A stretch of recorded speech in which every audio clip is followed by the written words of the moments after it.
अस्सलामुअलैकुम, मैं हूं समर अब्बास। नैब तरमीम से मुताल्लिक फैसले को इमरान खान NRO 2 कह रहे हैं, लेकिन उससे ही रिलीफ भी ले रहे हैं। PTI मुज़ाकरात की डोरे डाल रही है, लेकिन इमरान खान मुस्लिम लीग नून से मुज़ाकरात से इनकारी है। PTI एस्टेब्लिशमेंट से मुज़ाकरात की ख्वाहिशमंद है, लेकिन PTI के बानी फौजी क़यादत पर हमला आवर भी है। तहरीक इंसाफ कल जलसे के लिए तैयार है, लेकिन पार्टी के बानी अभी भी खदशात का शिकार है। यह नक्शा है तहरीक इंसाफ की उस सियासत का जो इबहाम और तजाद में घिरी हुई है। गुज़िश्ता रोज सुप्रीम कोर्ट के नैब तरमीम के फैसले के बाद बानी PTI ने अपने इब्तदाई मौक़िफ़ में इसको NRO 2 से ताबीर किया और आज भी अडियाला जेल में सहाफ़ियों से गैर रस्मी गुफ्तगू में उनका हदफ नैब तरमीम और नैब का इदारा ही था। अपने बयान में उनका कहना था कि नैब तरमीम आइन के खिलाफ है और तबाही का रास्ता है। दुनिया की किसी पार्लियामेंट में ऐसा नहीं हुआ कि कानून पास करवा कर चोरी मुआफ करवाई गई हो। बानी PTI ने कहा कि नैब तरमीम के जरिए उन्होंने खुद को बड़ी छूट दे दी है। कानून से बालातर लोग हमेशा बच जाते हैं। पहले मुशर्रफ और फिर जनरल बाजवा ने उनको NRO दिया। मेरे दौर में नैब जनरल बाजवा के मातहत था। जस्टिस रिटायर्ड जावेद इकबाल ने बताया था कि जरदारी और शरीफ फैमिली के अरबों के रेफरेंसेस हैं, मगर जनरल बाजवा कार्रवाई नहीं करने दे रहे।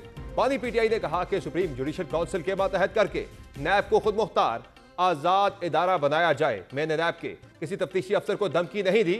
मैं नैब के खिलाफ अदालत जाना चाहता हूं ताकि नैब के लोगों को भी खौफ हो।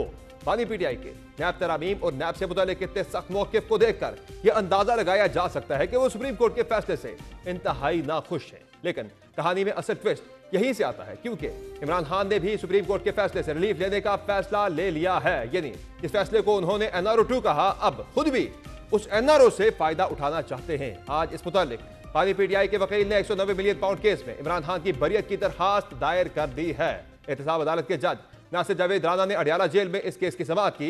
वकील PTI के मौक़िफ़ अपनाया कि सुप्रीम कोर्ट के फैसले के बाद बानी PTI को केस से बरी किया जाए, क्योंकि नैब तरामीम फैसले के बाद 190 मिलियन पाउंड का केस बनता ही नहीं है।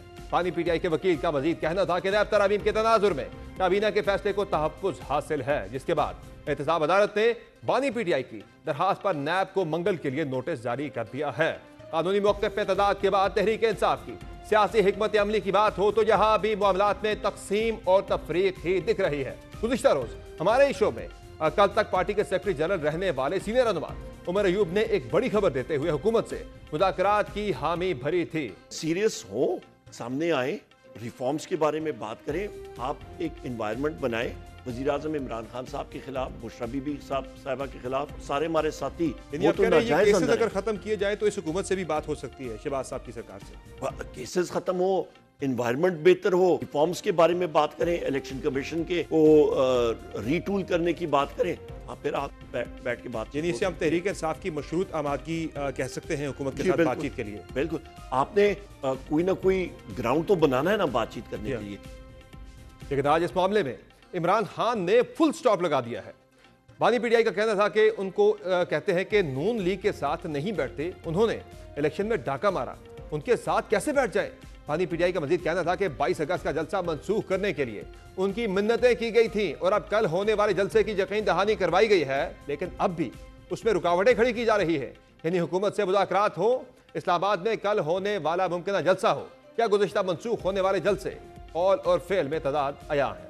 तो कि इमरान खान कल के जलसे से मुताल्लिक भी गैर यकीनी का शिकार है, लेकिन ग्राउंड पर पार्टी ने बज़ाहिर तैयारी मुकम्मल कर ली है। एक तब्दीली गुज़िश्ता रात उस वक्त हुई जब एक बार फिर वज़ीर आला खैबर पख्तूनख्वा अली अमीन गंडापुर की मुदाखलत के बाद जलसे का मुकाम तब्दील कर दिया गया।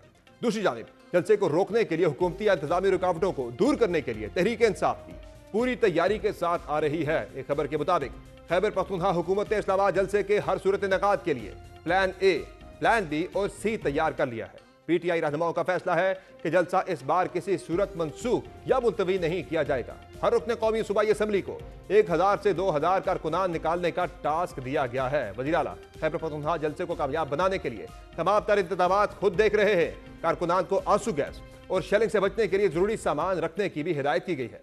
जहां हुकूमत PTI के जलसे करने के लिए नीम रजामंद हुई है, वहां इस जलसे को बानी PTI के लिए एक और NRO लेने की कोशिश करार देते हुए PTI को एक और 9 मई से खबरदार भी किया जा रहा है। सियासी और कानूनी मामलात से हटकर इमरान खान और उनकी जमात के लिए मुक़्तदरा से ताल्लुकात हैं जिनको संभालना है, लेकिन बज़ाहिर ये भी बिगड़ते ही चले जा रहे हैं। सियासी मैदान में मौजूद PTI क़यादत अगरचे एस्टेब्लिशमेंट से मुज़ाकरात की ख्वाहिशमंद है, और एक कदम आगे बढ़ने की उम्मीद लगाती है, तो बानी पीटीआई अपनी जारहाना बयानबाजी से अपनी पार्टी को कई कदम पीछे ले आते हैं। गुज़िश्ता रोज भी यौम दिफा की तकरीब में आर्मी चीफ ने सियासी इख्तलाफात को नफरतों में बदलने से रोकने का मशवरा दिया। ताहम इमरान खान ने इसके जवाब में एक बार फिर आर्मी चीफ पर सख्त तनकीद कर डाली। बानी पीटीआई की बराह रास्त आला फौजी क़यादत पर जा रही है, इसके पीछे बड़ा फैक्टर जनरल रिटायर्ड फैज अमीन का कोर्ट मार्शल है, जिसने इमरान खान के लिए भी खतरे की घंटियां बजा दी हैं, जिसकी आज बड़ी तस्दीक सीनियर सहाफ़ी अंसार अब्बासी की उस खबर से भी होती है जिसके मुताबिक इमरान खान के खिलाफ 9 मई और जनरल फैज केस से मुतालिक फौजदारी शवाहिद जमा हो गए हैं। खबर के मुताबिक सरकारी जराए फिलहाल ये दावा कर रहे हैं कि उनके शवाहिद के इकट्ठा होने के बावजूद भी बानी पीटीआई को आर्मी एक्ट के तहत ट्रायल के लिए फौजी हुकाम के हवाले करने का फैसला नहीं किया गया।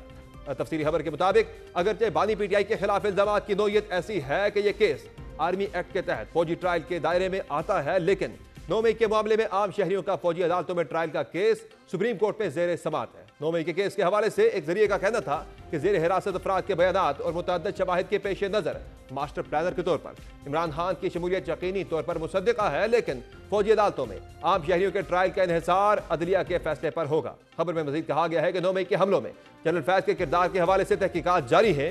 बानी पीटीआई के फौजी ट्रायल के हवाले से अमूमन ख्याल किया जाता है कि एक साबिक वजीर आजम और मुल्क की सबसे बड़ी सियासी जमात के रहनुमा का मिलिट्री ट्रायल आलमी तवज्जो मबजूल कराएगा।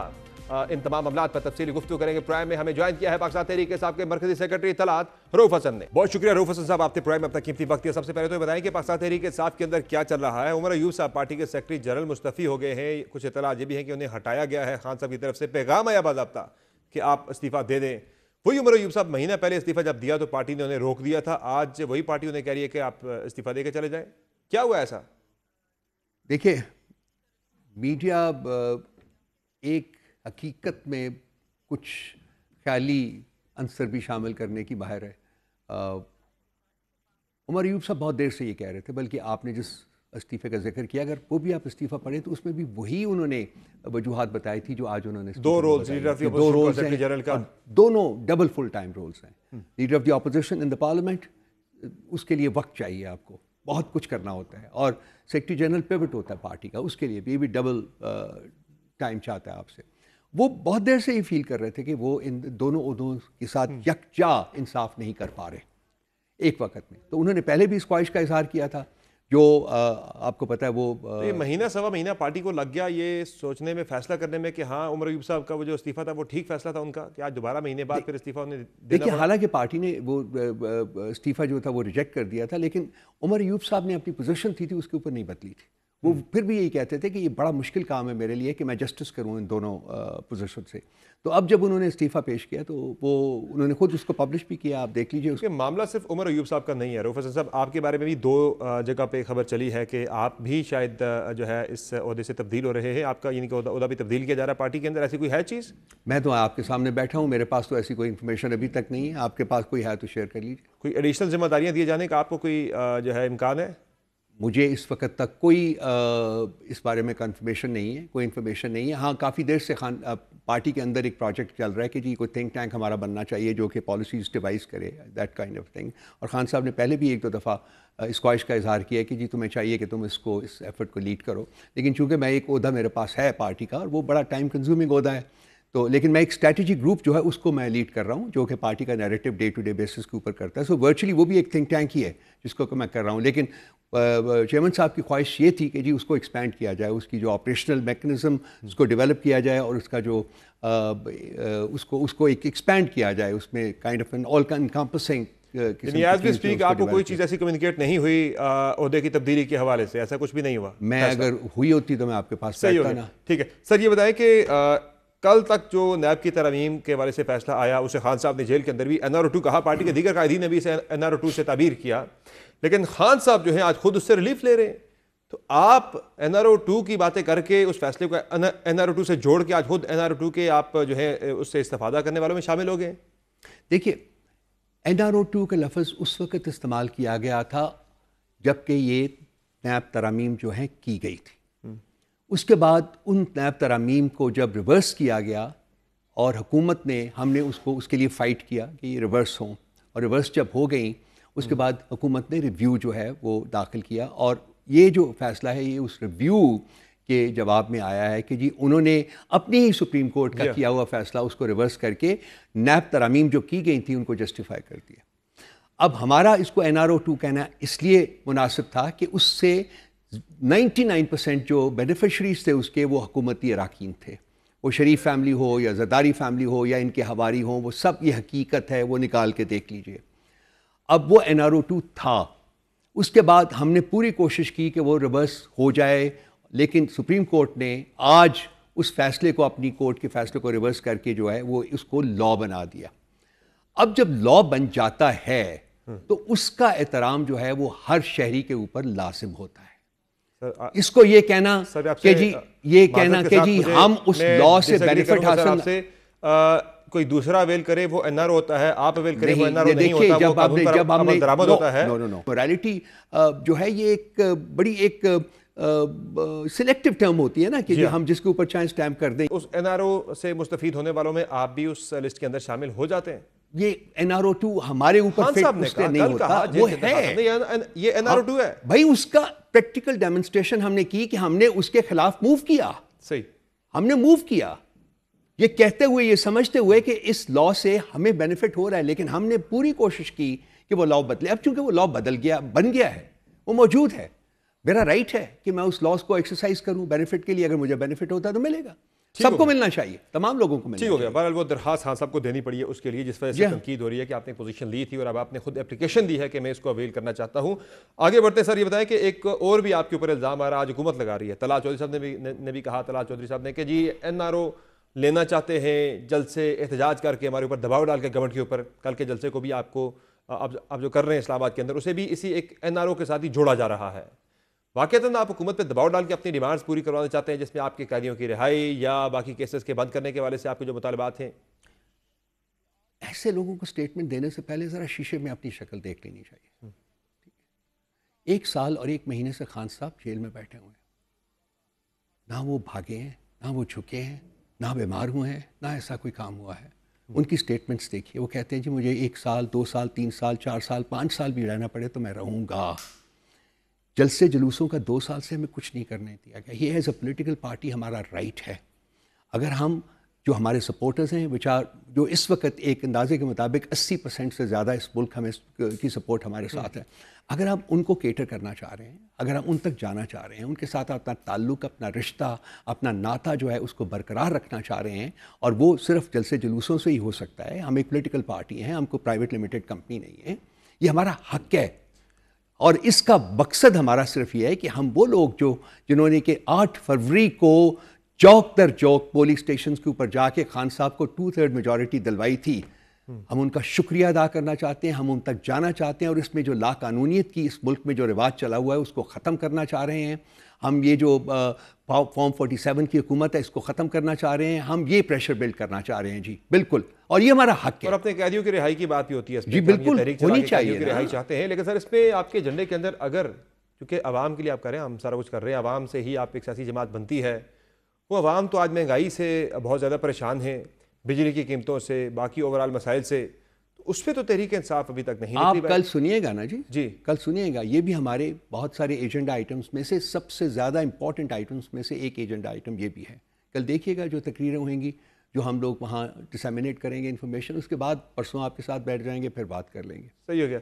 बहरहाल आपको जो रिलीफ मिलना है केसेस के एतबार से, वो आपको अदालतों से मिलना है, जलसों से, रैली से या एहतजाज से वो शायद नहीं मिलेगा। ये सवाल आपने उस वक्त तो खड़ा नहीं किया था जबकि PMLN और पीपल्स पार्टी वाले जलसे करते थे, बल्कि अटैक करते थे कोर्ट्स के ऊपर जाके, नैब की कोर्ट को भी अटैक किया था। उस वक्त तो मैंने मीडिया से ये सवाल नहीं देखा था उठते हुए। आज अगर हम एक जलसा कर रहे हैं, 2 साल में पहला जलसा हमें मिला है, से मुझे कोई इख्तिलाफ नहीं, आपकी एक सियासी जमात है, हमारा एक राइट है मेरे भाई, के पास जाना हमारा एक राइट है, लेकिन तो उसको किसी चीज से ना जोड़िए। लीड ले गई अवाम के इश्यूज के ऊपर, हम अवामी इश्यूज को हमेशा हाईलाइट करते हैं। आप हमारा सोशल मीडिया के ऊपर जो हमारी पोस्ट है उनको देखिए, हम बारहा, अभी हमारी प्रेस कॉन्फ्रेंसेस भी हुई हैं 2-3, इसी मसले के ऊपर हम उजागर करते हैं। और तमाम और पॉलिटिकल पार्टीज जो इस मसले को लेकर बाहर निकलती है, मसले जमात इस्लामी निकली थी, हमने उनको भी सपोर्ट किया था कि हाँ महंगाई है। पार्टी में कई अहम इश्यूज के ऊपर कंसेंसस नहीं बन पा रहा, बड़े इख्तलाफात हैं, बड़े वाज़ेह तौर पर। कल ही आपके लीडर ऑफ द अपोजिशन ने, जो कि आज सुबह तक तो लीडर ऑफ द अपोजिशन के साथ साथ पार्टी के सेक्रेटरी जनरल भी थे, उमर अयूब साहब, वो आज कल हमारे प्रोग्राम में कह रहे थे कि हम हुकूमत से मुज़ाकरात के लिए तैयार हैं, हुकूमत एक मस्बत माहौल बनाए, हुकूमत इस्लाहात का एजेंडा लेकर आए, हमारे कैदियों की रिहाई करे, उनके केसेस खत्म करे, हम हुकूमत से बात के लिए तैयार हैं। मैंने पूछा नून लीग हुकूमत, उन्होंने कहा बिल्कुल नून लीग हुकूमत के साथ। फिर मैंने उनसे पूछा कि ये फिर आप इसे हम मशरूत आमादगी समझें तहरीक इंसाफ की मुज़ाकरात के लिए? उन्होंने कहा बिल्कुल ऐसा ही है। खान साहब बात करें हमने नहीं करने, पॉलिसी है कि आपकी मुज़ाकरात की वजह से? एक कंसिस्टेंट पॉलिसी हमारी रही हुई है जिसको मैं बारहा रीइटरेट कर चुका हूँ, खान साहब भी कर चुके हैं अपने मीडिया टॉक्स में, मैं आप लोगों के दोस्तों के प्रोग्राम्स में आके ये बार बार रीइटरेट करता रहा हूँ। हमारी पॉलिसी ये है कि जो मैंडेट चोर जमाते हैं 3, उनके साथ हम नेगोशिएशंस नहीं करेंगे। ये आज भी हमारी पोजीशन है। लेकिन उसके साथ साथ महमूद खान अशरफी साहब ने ख्वाहिश का इजहार किया था जी कि मैं पॉलिटिकल पार्टीज़ के साथ एंगेज करता हूँ, करना चाहता हूँ। खान साहब ने उनको मैंडेट दिया था कि जी आप पॉलिटिकल पार्टीज़ के साथ एंगेज करना चाहते हैं तो ज़रूर करें, उनसे आप एंगेज करें, उनसे बातचीत करें, और अगर कोई सब्सटेंटिव प्रपोजल्स आते हैं तो हम उनको कंसिडर करके पार्टी बेसिस के ऊपर फैसला करेंगे कि उनको सामने रख के आगे कैसे बढ़ना है। ये हमारी पोजीशन थी, ये हमारी पोजीशन है इस वक्त भी। अच्छा, आज एक खबर चल रही है कि खान साहब के हवाले से 9 मई में उनके मास्टरमाइंड होने के और जनरल फैज़ हमीद से मुतल्लिक उनकी जो कनेक्शन था उसके शवाहिद हासिल कर लिए गए हैं। वाक़तन ये कनेक्शन था खान साहब का फैज़ हमीद साहब के साथ, कुछ राब्तों का एतराफ़ तो कुछ लोगों ने किया था कि हाँ पार्टी के लोगों से रब्ता उनका था, लेकिन खान साहब के साथ स्पेसिफिकली क्या राब्ते थे, क्या ताल्लुकात थे? खदशे का इज़हार खान साहब खुद भी कर चुके हैं, दरख्वास्त भी डाल चुके हैं इस्लामाबाद हाई कोर्ट के अंदर कि उन्हें इम्प्लिकेट किया जा सकता है। अब तो चीज़ें आ रही हैं सामने के वाक़तन राब्ते निकल आए ऐसे कुछ? आपके इल्म में क्या है? ये एक स्पेकुलेटिव न्यूज़ है। स्पेकुलेटिव न्यूज़ के ऊपर मैं यूजुअली कमेंट नहीं करना चाहता और आज भी मैं ये कमेंट डायरेक्टली नहीं करूँगा, लेकिन जो दरख्वास्त डाली गई है वो सिर्फ़ और सिर्फ इस चीज़ के ऊपर डाली गई है कि जी खदशा है, क्योंकि गवर्नमेंट के कुछ वज़रा ने ये स्टेटमेंट दी है, पंजाब गवर्नमेंट ने ये स्टेटमेंट दी है कि हम खान साहब को मिलिट्री कोर्ट को हैंड ओवर करेंगे। तो उस बेसिस के ऊपर हमें खदशा है कि कहीं खान साहब को मिलिट्री कोर्ट्स में ना ट्रायल के लिए दे दिया जाए। तो इसलिए बेस बन सकता है मुमकिन तौर पर मिलिट्री कोर्ट में ट्रायल का केस वो फैज़ हमीद साहब का मामला है ना, और तो कोई नहीं है। जो हमने अदालत को रजू किया है वो इसको प्रीएम्प्ट करने के लिए किया है। दूसरी बात वो स्पेकुलेटिव है कि उनको मिल गया है, आई डोंट नो मिला है कि नहीं। अगर मिल गया है तो सामने आ जाएगा, जब सामने आएगा तो आप ही के प्रोग्राम में बैठ के मैं डिस्कस कर लूँगा। इस वक्त तक हमारी ऑफिशियल कंटेंशन ये है कि फैज़ हमीद साहब का मामला फ़ौज का इंटरनल मामला है और वो जिस तरीके से इसको कंडक्ट करना चाहें वो करें। इंटरनल है, लेकिन जो उनके ऊपर एक इल्ज़ाम आ रहा है, जो खबरें आ रही हैं, सामने इतलात आ रही है, वो यही है कि तहरीक इंसाफ के लोगों के साथ उनके राब्ते थे, तहरीक इंसाफ के साथ उनका मिलकर एक सैबोटाज का प्लान था, पीटीआई के लोगों से राब्ते थे। इसको जिसको आप खबर कहते हैं, मैं इसको स्पेकुलेशन कहता हूँ, ये खबर नहीं होती है, ठीक है। और ये जो स्पेकुलेशन होती है इसको रिस्पॉन्ड करना लाजमी नहीं होता, and I exercise my right not to respond to speculation. तरदीद इसकी उस तरह से वाज़े इदारे की तरफ से भी नहीं आई। वहाँ भी जब ये बात हुई उन्होंने भी कहा कि अगर कोई बंदा मुलव्वस था सिविलियन साइड से उनके साथ, उसका भी ट्रायल होगा, वो भी इस केस के अंदर इम्प्लिकेट उसे किया जाएगा। जब आएगा सामने तो बात कर लेंगे। अभी ऐसा कुछ भी नहीं है, स्पेकुलेशन है ना, मैं बार बार कह रहा हूं, दिस इज स्पेकुलेशन के ऊपर ही खान साहब अपनी पूरी पिटिशन डाल रहे हैं। वो भी स्पेकुलेशन नहीं है, बैठ के वो कह रहे हैं नहीं, वो भी खर्चे का दावा कर रहे हैं कि मुझे इस मामले के अंदर जो है वो इस केस के अंदर मुलव्वस किया जाएगा। स्पेकुलेशन वो मेरे भाई गवर्नमेंट के मिनिस्टर्स की स्टेटमेंट्स हैं, गवर्नमेंट ऑफ पंजाब की प्रेस कॉन्फ्रेंस है जिसमें गवर्नमेंट के इन सीनियर लोगों ने ये कहा है। That is not speculation. सही। अच्छा, आपके लैपटॉप से भी कुछ मवाद बरामद हुआ है इस हवाले से, कोई राब्तों के बारे में? उनसे कांटेक्ट करें जिन्होंने लिया हुआ था। कुछ था ऐसा कुछ? मेरे पास तो मुझे तो कुछ नहीं, जो नॉर्मल होता है, जो एक सेक्रेटरी इंफॉर्मेशन का काम होता है वो उसमें मौजूद था। आप उनसे पूछ लेना, उनके पास था मेरा फोन, अभी तक पड़ा हुआ है, अभी तक उनके पास पड़ा हुआ है, पता कर लीजिए। सर, कल के जलसे के हवाले से ये बताएं कि जलसा तो कल आपका तैयारी आपकी मुकम्मल है। ये जो एक एक्ट कल पास हुआ है कौमी असम्बली के अंदर भी, आज सदर जरदारी ने भी उस पर मंजूरी दे दी है, साइन कर दिया है, तो आपके जलसे की राह में रुकावट तो ये हायल नहीं करेगा? 2 दिन से जब से हमने वहाँ लोग भेजे हैं, वो जलसे की तैयारी हो रही है। 2 दफ़ा हमारी वेन्यू को बदला जा चुका है।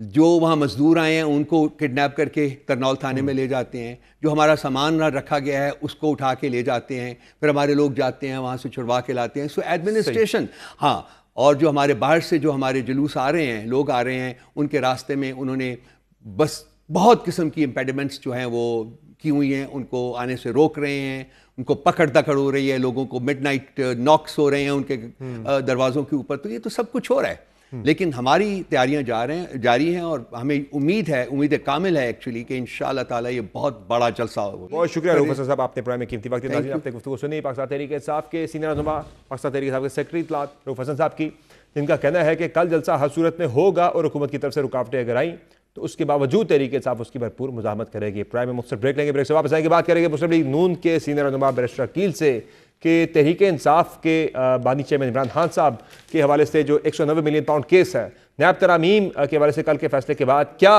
खान साहब का 190 मिलियन पाउंड का केस जो है वो बंद हो जाएगा? बात करेंगे ब्रेक के बाद, हमारे साथ रहिए।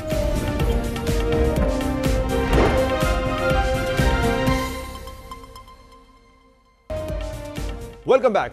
इमरान खान के केसेस का मामला हो या तहरीक इंसाफ के कल के जलसे का या सुप्रीम कोर्ट ऑफ पाकिस्तान में जजेस की तकर्री या चीफ जस्टिस के तकर्र के हवाले से इन तमाम मामलों पर तफसीली गुफ्तगू करें। प्राइम में हमें ज्वाइन कर रहे हैं वजारत कानून और इंसाफ के मुशीर बैरिस्टर अकील मलिक साहब। सर बहुत शुक्रिया आपने ज्वाइन किया प्रोग्राम में। सबसे पहले तो ये बताएं कि NRO की बड़ी बाज़ इस वक्त हम सुन रहे हैं कि जो इमरान खान साहब ने भी अवेल किया है, चूँकि जो नैब तरामीम के केस के बाद जो एक रिलीफ मिल रहा था, तो हुकूमत बड़ा शोर मचा रही है कि NRO ले लिया, NRO ले लिया।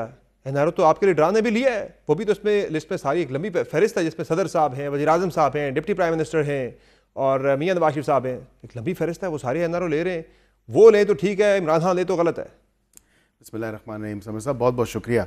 सबसे पहली बात यह है कि ये वो शख्स कह रहा है जिसने कहा था कि मैं NRO कभी भी नहीं लूँगा, और 24 घंटे नहीं गुजरे इस तरमीम का फ़ैसला आने का जो सुप्रीम कोर्ट से आया है, और फटाफट एक पल में उन्होंने दरख्वास्त जमा करा दी और कहा कि ये मुझे यहाँ से बरी किया जाए। तो ये एक खुला तजाद है और उनकी अपनी ही अदालत के अंदर बड़ा डिफेंड किया जाके कि नैब तरामीम को जो है कलअदम करार दिया जाए। पिटिशनरी वही है, वो आखिरी वक्त तक जाके फाइट करता है। वही जजमेंट कह रही है कि रिलीफ आ गया तो उन्होंने ले लिया। वही जजमेंट कह रही है कि इनका कोर्ट में आना was not actually with clean hands, ये बोनाफाइड नहीं थी इनकी इंटेंशन।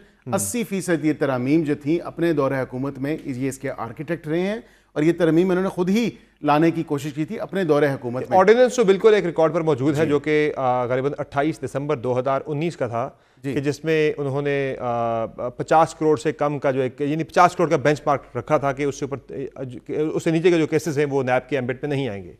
दुरुस्त, बिल्कुल आपकी बात दुरुस्त है, क्योंकि वो खुद अपने दौरे हुकूमत में एक ऑर्डिनेंस उनका आया, और क्योंकि उनका दौरा हुकूमत तो फुल ऑफ ऑर्डिनेंसेस था, और वो उसमें वाज़े तौर पे जजमेंट में भी ये बात आई है, और उन्होंने कहा है कि ये बदनीति पे मबनी है, और ये खुद इसके बेनिफिशरी तो होंगे बाय वर्च्यू ऑफ ऑब्वियसली हमारे डिसीजन की वजह से, लेकिन जो ये क्लेम कर रहे हैं कि ये बिल्कुल गलत हुई हैं तरामीम या कोई ऐसी बात है, ये डीक्रिमिनलाइज नहीं हुआ मामला, ये सिर्फ चेंज ऑफ फोरम है, और इसका फोरम चेंज होगा तमाम तर केसेस के लिए, और किसी के भी केसेस हैं। तो ये बताएं कि इमरान खान साहब का जो तोशाखाना 2 केस है वो अब कहाँ जाएगा, और दूसरा उनका जो 190 मिलियन पाउंड केस है उस पर क्लैरिटी नहीं आ पा रही।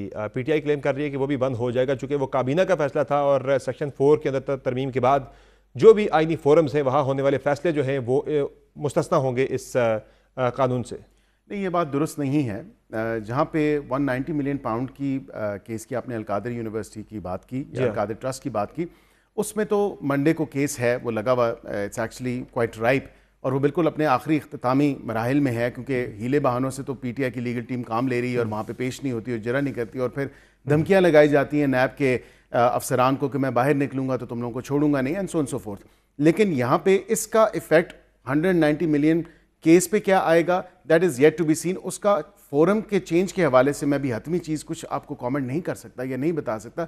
हाँ, तोशाखाना 2 जो है, नैब के अलावा वो FIA में जाएंगे, एंटी करप्शन में जाएंगे, कहाँ जाएंगे? वो देखना होगा कि जो रेफरेंस में जो थ्रेशोल्ड है जिसकी आपने बात की, जिस थ्रेशोल्ड 50 करोड़ का, और वो क्या आया कि उनका बेनिफिट जो एक फाइनेंशियल बेनिफिट उनको एलेज किया गया है कि आपको ये गेन किया है आपने फाइनेंशियल बेनिफिट, वो उससे कम है या ज्यादा है, वो उस चीज को देख के ही फैसला होगा कि ये नैब के अंदर रहेगा या नहीं रहेगा नैब कोर्ट में। जहां तक दूसरे केस की आपने बात की तोशाखाना 2, तो अगर उसकी जो वैल्यूएशन है वो कम है या वैल्यू कम है, गालिबन वो अगर वो कम है तो वो FIA के पास जाएगा, नहीं तो वो प्रोविंशियल जो आपकी एंटी करप्शन की अदालतें हैं उनमें चला जाएगा। तो ये था सेक्शन 4B के अंदर जो भी फोरम्स हैं, जिनमें NEC हो गया, NFC हो गया, ECNEC हो गया, CDWP हो गया या काबीना हो गई, इनमें होने वाले फैसले जो हैं वो आप उन्हें नहीं नैब के एम्बिट में ला सकते।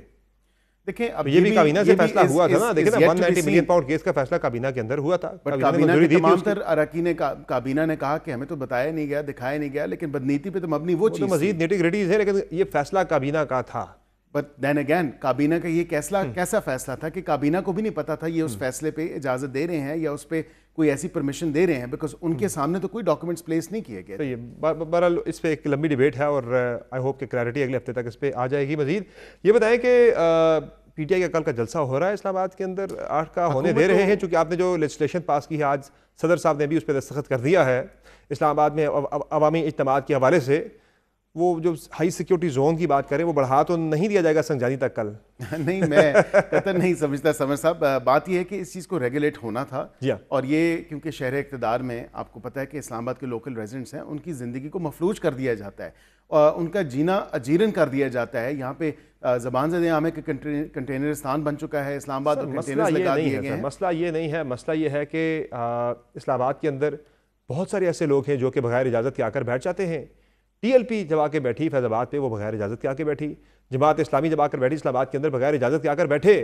तहरीक इंसाफ के जलसे की बारी आई तो ये आ गया, आपका एक्ट ऑफ पार्लियामेंट आ गया। कल कोई आपको भी हॉन्ट करेगा, जब आप भी अपोजिशन में होंगे, कोई जलसा इस्लामाबाद के अंदर करना चाहेंगे तो आपके रास्ते में भी ये रुकावट बनेगा कल को। आप दुरुस्त कह रहे हैं, ये कानून सब पे लागू होगा, खा वो सियासी जमात हो या ना हो, and it's across the board. और ये अल्हम्दुलिल्लाह मैं समझता हूँ कि सैनिटी प्रिवेल की है, और इस्लामाबाद के रेजिडेंट्स के दुख और दर्द को मद्देनजर रखते हुए और जनरली एक सिक्योरिटी सिचुएशन को मद्देनजर रखते हुए, क्योंकि जिसका दिल करता है वो आके धावा बोल देता है, धरना करना चाहता है और रेड जोन में ही करना चाहता है। अब इस एक्ट के पास होने के बाद इस्लामाबाद के रेजिडेंट जो है वो बिल्कुल मुतमईन हो जाए, बेफिक्र हो जाए कि इस्लामाबाद की तरफ कोई लॉन्ग मार्च नहीं होगा, इस्लामाबाद की तरफ कोई किसी किस्म का धरना, मार्च, एहतजाजी जलसा, एहतजाजी धरना या जलसा या रैली कोई नहीं होगी इस्लामाबाद के अंदर। इसके बाद कानून में जब एक मौजा संजानी मुख्तस कर दिया गया है, वहीं पे पीसफुल प्रोटेस्ट देखें, आईनी राइट जरूर है हर किसी का। डेमोक्रेसी कॉर्नर भी इस्लामाबाद के परेड ग्राउंड को मुकर्रर किया गया था, मुख्तस किया गया था, लेकिन वहां पे कोई जलसा नहीं हुआ उसके बाद।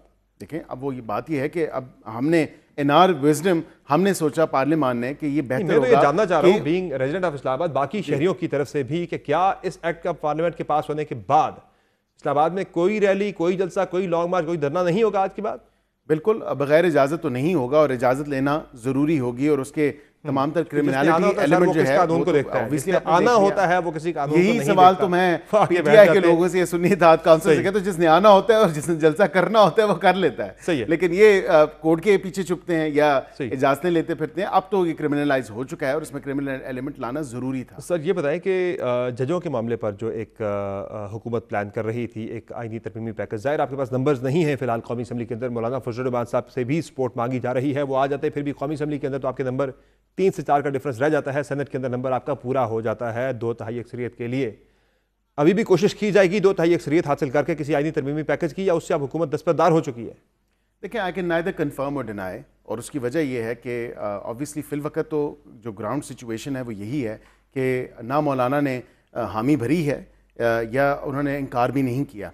एक ऐसी सिचुएशन है, और उसके साथ कोशिश तो आपकी थी, लेकिन उसके साथ समर साहब ये भी देखें कि जब तक नंबर पूरे नहीं होते हुकूमत किसी किस्म की आईनी तरमीम नहीं ला सकती। कोशिश तो आपकी हो रही है ना कि हासिल कर ले। मैं इसको कंफर्म और डिनाई नहीं कर सकता, और उसकी वजह यह है कि कंफर्म करें या डिनाई करें, मैं आई कैन नाइदर कंफर्म और डिनाई। अच्छा, मुझे ये बता दें कि फिर दूसरे मामले पे काजी फाइज ईसा साहब का मामला जो है, उनकी तोसी का, या जिस तरह से आर्मी चीफ के तकर्रर में होता है कि पैनल में से किसी का इंतखाब होता है, उस तरह का एक mechanism supreme court of Pakistan के चीफ जस्टिस के लिए भी लाने की एक सोच थी। इन दोनों चीज़ों से फिलहाल हुकूमत दस्तबरदार हो चुकी है या अभी भी ज़ेर गौर है ये आइडिया?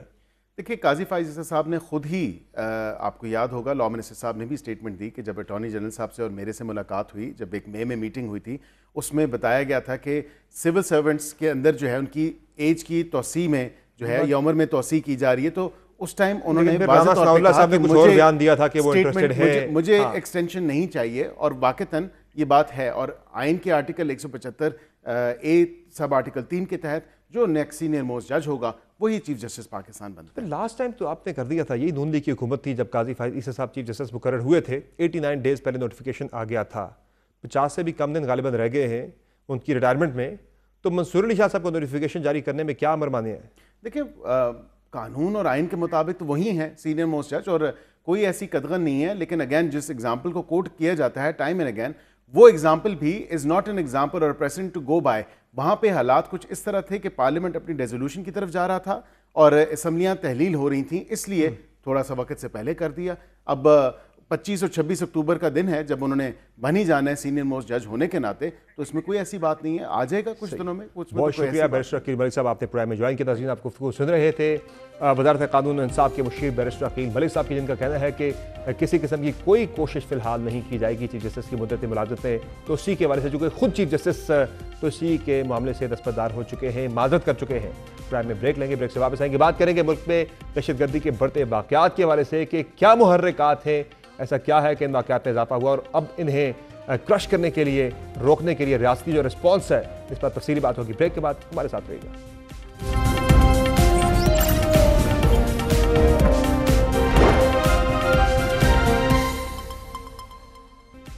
गुज़िश्ता रात ही यौम दिफा की तकरीब से खिताब करते हुए आर्मी चीफ ने जो अज़्म किया था उस पर ऐन अमल की मिसाल से मुतालिक आज ही खबर सामने आ गई है कि गुज़िश्ता रोज़ जिला मोहम्मद में फ्रंटियर कोर के हेडक्वार्टर पर हमले की गर्ज से आने वाले 4 खुदकुश बमबारों को हलाक कर दिया गया।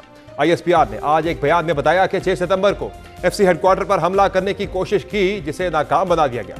इसके अलावा सूबा बलोचिस्तान और पंजाब में भी अस्करियत पसंदों के खिलाफ मौसर कार्रवाइयां की गई हैं। कानून नाफिज करने वाले इदारों के मुताबिक जुम्मे को बलोचिस्तान और खैबर पख्तूनख्वा में मुख्तलिफ कार्रवाइयों के दौरान 9 दहशतगर्द मारे गए, जबकि पंजाब में गुज़िश्ता एक हफ्ते के दौरान कलदम तंजीमों से ताल्लुक रखने वाले 33 अस्करियत पसंद गिरफ्तार किए गए। CTD बलोचिस्तान के मुताबिक जिला पिशीन के इलाके सुरखाब में झड़पों के बाद कलदम TTP के 5 अस्करियत पसंदों को मार दिया गया। CTD पंजाब ने एक बयान में कहा है कि गुज़िश्ता एक हफ्ते के दौरान खुफिया मालूमात की बुनियाद पर सूबे के मुख्तलिफ शहरों में ऑपरेशन के दौरान कलदम तंजीमों से ताल्लुक रखने वाले 33 अस्करियत पसंदों को गिरफ्तार किया गया है। तर्जुमान CTD के मुताबिक पंजाब के मुख्तलिफ अजला में इंटेलिजेंस बेस्ड ऑपरेशन की बुनियाद पर 475 ऑपरेशन किए गए हैं। वाज़ेह रहे कि गुज़िश्ता माह सिक्योरिटी फोर्सेज ने खैबर पख्तूनख्वा के जिला खैबर की तीरा वादी में कामयाब ऑपरेशन के दौरान 25 दहशतगर्दों को हलाक कर दिया था। ISPR के मुताबिक खुफिया इत्तलात पर किए गए ऑपरेशन में हलाक होने वालों में खारजी सरगना अबू जर उर्फ सद्दाम भी शामिल था, जबकि इस ऑपरेशन के दौरान फितना और खुवारत के 11 दहशतगर्द जख्मी भी हुए। तर्जुमान पाक फौज ने बताया था कि खारजी दहशतगर्दों ने 18 से 19 अगस्त की रात पाक अफगान सरहद पर दरअंदाजी की कोशिश की, जिसको नाकाम बना दिया गया। दहशतगर्दों के खिलाफ ये मौसर कार्रवाइयां इसलिए भी इंतहाई जरूरी है क्योंकि दहशतगर्दी का यह चैलेंज एक बार फिर बढ़ता जा रहा है। हालिया चंद माह में दहशतगर्दी के हमलों में भी तेजी आती जा रही है। Think tank Pakistan institute for piece studies की ताज़ा रिपोर्ट के मुताबिक रवा बरस अगस्त में कुल 59 दहशतगर्द हमले हुए, जबकि जुलाई में ऐसे 38 हमले हुए थे। बलोचिस्तान में अगस्त में 28 वाक़यात के नतीजे में 57 अफराद जबहक और 84 अफराद जख्मी हुए। सूबे में 26 हमले कलदम BLA ने किए, जिनमें 26 अगस्त को ग्रुप का वसी दहशतगर्दाना हमला भी शामिल है। खैबर पख्तूनख्वा में 29 दहशतगर्द हमलों में 25 अफराद जबहक और 80 जख्मी हुए। मुबैना तौर पर यह हमले कलदम TTP, हाफिज गुल बहादुर ग्रुप, लश्कर इस्लाम, दाइश खुरासान और चंद मुकामी तालिबान ग्रुपों ने किए हैं। पंजाब में 2 मुबैना हमलों में 2 शहरी जख्मी हुए, जबकि 2 हमला आवर भी मारे गए। रिपोर्ट के मुताबिक CTD ने अगस्त में अस्करियत पसंदों के खिलाफ 12 कार्रवाइयां की, जिनकी तादाद पिछले महीने 11 थी। मुल्क को दरपेश सिक्योरिटी चैलेंज पर मजीद बात करेंगे। हमें प्रोग्राम में ज्वाइन किया है सिक्योरिटी उमूर के माहिर मोहम्मद अली साहब ने। सर बहुत शुक्रिया, आपने ज्वाइन किया प्रोग्राम में। सबसे पहले तो बताइएगा कि रिसेंटली हमने जो अगस्त के अंदर दहशतगर्दी की कार्रवाइयों में इजाफा देखा है, इसके मुहर्रिकात या इसकी वजूहात या मकासद आप क्या देखते हैं? देखिए, बहुत अहम मामला है। इसमें आपने बड़ा अच्छा हुआ कि आपने सारी तफसीलात भी शेयर की। यकीनी तौर पे इसकी 2-3 जो बड़ी वजूहात सामने हैं, उसमें एक ये है कि पाकिस्तान फौज और इंटेलिजेंस इदारे जो बहुत मौसर बड़े पैमाने पे काउंटर टेररिज्म की और इंटेलिजेंस बेस्ड ऑपरेशंस कर रहे हैं, KPK में भी और बलूचिस्तान में भी, उसकी वजह से आपको 3 असरात मुरतब होते हुए नजर आ रहे हैं। एक तो ये है कि जनाब उनका जो तंजीमी ढांचा है उसमें भी मसाइल पैदा हो रहे हैं। फिर दूसरी बात ये है कि KPK से कुछ दहशतगर्द तंजीमें जो हैं, जिस तरह TTP है, उनकी कोशिश है कि वो बलूचिस्तान की जानिब मूव करें। तो बलूचिस्तान में जो BLA, BLF, मजीद ब्रिगेड वगैरह हैं, इनके भी कुछ इख्तलाफात सामने आ रहे हैं TTP के साथ भी। और तीसरी बात ये है कि यकीनी तौर पे जहाँ पे अब इनके ऊपर दबाव बढ़ रहा है, तो वो अपनी जवाबी कार्रवाइयाँ कर रहे हैं और कोशिश कर रहे हैं कि कुछ सिक्योरिटी इदारों पे हमला करें, लेकिन उसमें वो इतने कामयाब नजर नहीं आ रहे। और उसका सबूत ये है कि उनकी हिकमत अमली में थोड़ी सी तब्दीली भी नजर आ रही है। जिस तरह आपने भी तफसीलात में नोटिस किया होगा कि जो आखिरी हफ्ते में अगस्त के जो हमले बलूचिस्तान में किए गए, जिसमें मासूम शहरियों को निशाना बनाया गया, इससे ये साबित होता है कि जिस तरह आपने भी बताया कि FC हेडक्वार्टर पे हमले की कोशिश की, वो भी नाकाम हुआ, कि हमारी जो ना सिर्फ इंटेलिजेंस और दिफाई फोर्सेस हैं वो ज़्यादा मुस्तैद हैं, इसलिए अब वो सॉफ्ट टारगेट्स को तलाश कर रहे हैं और कोशिश कर रहे हैं कि आम लोगों को जो कि नॉन बलोच नॉन लोकल हैं उनको टारगेट करके जो है ज्यादा मीडिया कवरेज हासिल करें। ये जो ऑपरेशन अज़्म इस्तेहकाम शुरू किया गया है दहशतगर्दों के खिलाफ, ये उसी का रद्द अमल है, हिट बैक करने की कोशिश की जा रही है रियासत को पुश बैक करने के लिए। मैं समझता हूँ हिट बैक करने की कोशिश से ज्यादा अपनी जो न्यूसेंस वैल्यू है मीडिया में, अवाम में, वो बरकरार रखने की कोशिश है। क्योंकि देखिए इनकी लड़ाई बुनियादी तौर पे तो रियासत के साथ है, लेकिन रियासत है जब उसके ऊपर इनके हमले मौसर और कामयाब नहीं हो रहे हैं, इसीलिए ये आम शहरियों को सॉफ्ट टारगेट के तौर पे हलाक करने की कोशिश कर रहे हैं बड़े पैमाने पे, जिससे ये साबित हो रहा है कि ये अपने मकासद में कामयाब हो नहीं पा रहे, बल्कि रियासती इदारे जो हैं, खुसूसन फौज, इंटेलिजेंस इदारे, इनके खिलाफ अपना घेरा तंग कर रहे हैं। और आप देखिए जो इनका बयानिया है या हिकमत अमली है, अगर ये आम शहरियों को, मासूम लोगों को हलाक करेंगे तो यकीनी तौर पे जो इनकी हिकमत अमली की ये नाकामी इसलिए है कि फिर इनको हमदर्दी तो हासिल नहीं होगी आम लोगों की, अगर ये आम लोगों को निशाना बनाएंगे। और फिर जो इनका बयानिया है कि जनाब बड़ी जुल्म सतम हो रहा है, इंसानी हकूक के मसाइल हैं, तो भाई इंसानी हकूक के जो मसाइल हैं, वो जो मजदूर हैं, जो टीचर हैं, जो नॉन बलोच हैं जो वहां पे जा रहे हैं, उन्होंने तो इनके हकूक नहीं सल्ब किए हुए, तो उससे एक्चुअली इनका बयानिया मजीद कमजोर भी हो रहा है और ये ज्यादा परेशान, मुंतशिर और फ्रस्ट्रेटेड नजर आ रहे हैं, क्योंकि इनके ऊपर इनका जो इकोनॉमिक सपोर्ट बेस है, एडमिनिस्ट्रेटिव सपोर्ट है, की कमी आ रही है। और अभी जो लेटेस्ट इतलात हैं उसके मुताबिक एक जो एंटी टेररिस्ट एक्ट 1997 उसमें भी तरमीम की जाएगी ताकि जो कानूनी तौर पे भी सहूलतकारी है वो हमारे कानून नाफिज इदारों की बेहतर अंदाज में की जा सके। यानी मोहम्मद अली साहब, जो हम बलूचिस्तान के वाले से देखते थे एक अप्रोच कि बलूचिस्तान के अंदर जो अस्करियत पसंद है, जो अलहदगी पसंद है, उनके बारे में एक रियासत की एक कंफ्यूज अप्रोच शायद रही है रिसेंटली कि बात की जाए या इनके खिलाफ एक्शन लिया जाए। अब एक क्लैरिटी लगता है रियासत की तरफ से नज़र आ रही है कि जो लोग भी तकरीबी कार्रवाइयों में मुलव्वस हैं, अब उनसे बातचीत नहीं होगी बल्कि उनके खिलाफ डिसाइसिव एक्शन होगा और अब वो वक्त आ गया है। जी, मैं समझता हूँ कि रियासत में आपसे मुत्तफिक हूँ कि ज्यादा वाज़े है रियासत की सोच, नजरिया और हिकमत अमली, और जिसके 3 पहलू हैं। पहली बात यह है कि जो तमाम बलोच जो पाकिस्तान के आइन कानून का एहतराम करते हैं और अपना मुस्तकबिल पाकिस्तान के साथ देखते हैं और पुरअमन तरीके से सियासी एतबार से अपने हुकूक हासिल करना चाहते हैं, हमें उनकी कोशिशों का एहतराम करना चाहिए, उनकी ग्रीवेंसेस को समझना चाहिए, उनके दुखों पे मरहम रखना चाहिए और उनकी मदद करनी चाहिए। लेकिन वो लोग जो कि मुल्क दुश्मन अनासर की पुष्टपनाही और सपोर्ट के जरिए से पाकिस्तान में दहशतगर्दी फैला रहे हैं, ये मुमकिन नहीं है कि उनसे बात की जाए या उनके लिए कोई नरम गोशा रखा जाए, बल्कि वो लोग जो कि कुछ गैर सरकारी तंजीमों के तहत, जिस तरह बलोच यकजहती कमेटी है, जो दहशतगर्दों के लिए एक राय हमवार करने की कोशिश कर रहे हैं, बहुत जरूरी है कि उनकी भी मजम्मत की जाए और जो कोशिशें हैं दहशतगर्दों की माली या माशी या सियासी मामलत की, उनको भी बनाना बहुत जरूरी है। बहुत शुक्रिया मोहम्मद अली साहब, आपने प्राइम में कीमती वक्त दिया। यकीनी तौर पर बलूचिस्तान के अंदर तखरीब फैलाने वालों या अपने हुकूक की बात करने वालों में तखसीस रियासत को जरूर करनी चाहिए और वो लोग जो तहरीब फैला रहे हैं, निहत्ते शहरियों का खून बहा रहे हैं, उनके खिलाफ डिसाइसिव एक्शन जरूर होना चाहिए। आज के प्राइम में इतना इजाजत दीजिए, अल्लाह हाफिज़।